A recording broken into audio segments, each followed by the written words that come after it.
సిద్దిపేట మిట్టపల్లి గ్రామంలో రంజిత్ అనే యువకుడు చాలా రోజులుగా అక్కడ మెరుపుగుట్ట దారగుట్ట అని ఏవైతే ఉంటాయో వాటి సంరక్షణ కోసం చాలా కష్టపడుతుండు.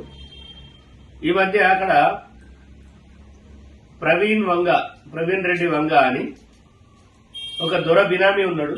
వీడెంత లుచ్చాగాడంటే వీళ్ళ తల్లి సర్పంచ్ అయితే వీడి సర్పంచ్ అయినట్టు దొంగ సంతకాలు పెట్టుకుంటా అక్కడున్న మెరుపుగుట్టని మొత్తం సర్వం దోసుకున్నాడు వీడు. అక్కడ ఊరు వాళ్ళని అడిగితే కూడా చెప్తారు వీడు కబ్జా బాగోతాము, వీడు 5 ఫ్లోర్ల బిల్డింగ్ వితౌట్ పర్మిషన్, తొందరలో బుల్డోజర్ తీసుకొచ్చి పర్మిషన్ లేనందుకు వీని బిల్డింగ్ కూలగొట్టడం జరుగుతుంది. ఖచ్చితంగా వీడు చేసిన అక్రమాలన్నీ సీఎం దృష్టికి తీసుకుపోతాం, డీజీపీ దృష్టికి తీసుకుపోతాం. ఊరిని వల్లకాడి చేసిన ఎదవ వీడు. అది జాలదన్నట్టు ఈ మిట్టపల్లిలో ఎవరైతే రంజిత్ అనే యువకుడున్నాడో ఈయన ఒక 3 రోజుల క్రితం ఈ ముండ్రాయి నుంచి ఒక సర్పంచ్ ఉన్నాడు కమలాకర్ రెడ్డి.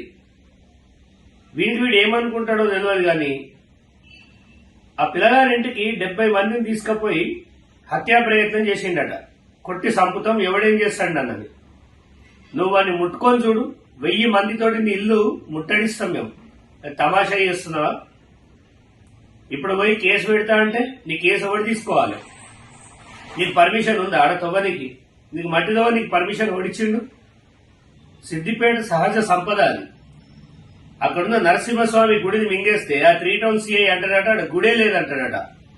నువ్వేడవై సొరి చూసినావు, నీకెంత ముట్టినాయి? ఎవడెవడు ఎన్ని లంచాలు తీసుకున్నాడు? ఈ మాజీ కంత్రిని చూసుకొని ఎవడెవడు ఎన్ని అక్రమాలు చేసినట్టు తొందరలో అన్ని బయటపడతాయి.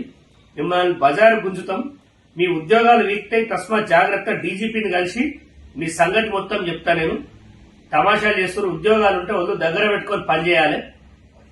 ఓ యూనిఫామ్ ఉంది కదా అని అడ్డమైన వానికి వత్తాసు వల్కని కాను యూనిఫామ్ వేసుకున్నది.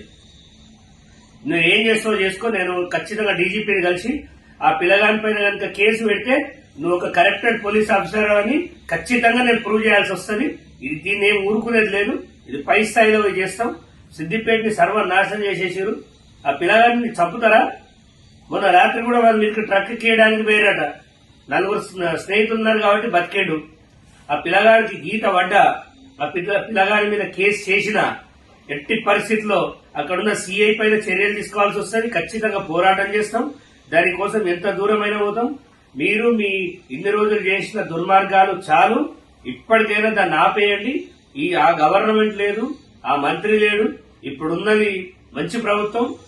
మీరు కనుక ఈ పిచ్చి అవినీతికి పాల్పడితే మాత్రం ఆ కమలాకర్ రెడ్డి గారు ఏమనుకుంటుండో ఏం కథనో గానీ నెక్స్ట్ టైం నువ్వు సర్పంచ్ కాదు కానీ వార్డు మెంబర్ ఎట్లా గెలుస్తావో చూస్తా. పోరాన్ మీదకి 70 మందిని పట్టుకొని వస్తే నువ్వే పీకుడు కాలువా? మా దగ్గర లేరా మంది? తీసుకురమ్మంట ఒక 5000 మందిని. ఏం పీక్తావు అప్పుడు? తమాషా చేస్తున్నావా? నీకు ఓడిచ్చిండు పర్మిషన్.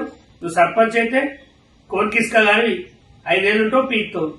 సహజ సంపద కొట్టేయడానికి నీకు ఓడిచ్చిండు అధికారం. ఆ పిల్లగాడు పోరాడితే తప్ప నువ్వని ఎంఆర్ఓ ఆర్డీఓ వాడును. నువ్వు బొచ్చుగాని నీకు అడగడానికి ఎంఆర్ఓ ఆర్డీఓ కావాలా? ఒక ఓటర్ అడగడా? ఈ ప్రవీణ్ రెడ్డి గారు అందరు నెగేసి బాగా అడ్జేస్తుండట. ఆ యువకులకు ప్రాణహాని ఉంది. వాళ్ళ గీత పడ్డా నీ ఆస్తుల మీద విచారణ చేపిస్తా. నిన్నేం ఊరుకునేది లేదు. మీ మిట్టపల్లి పైన ఒక స్పెషల్ కాన్సన్ట్రేషన్ పెట్టినా ఎట్టి పరిస్థితుల్లో నేను ఊరుకునేది లేదు. నేను డీజీపీ గారిని కలిసి మీ సంగతి ఏందో చెప్తా.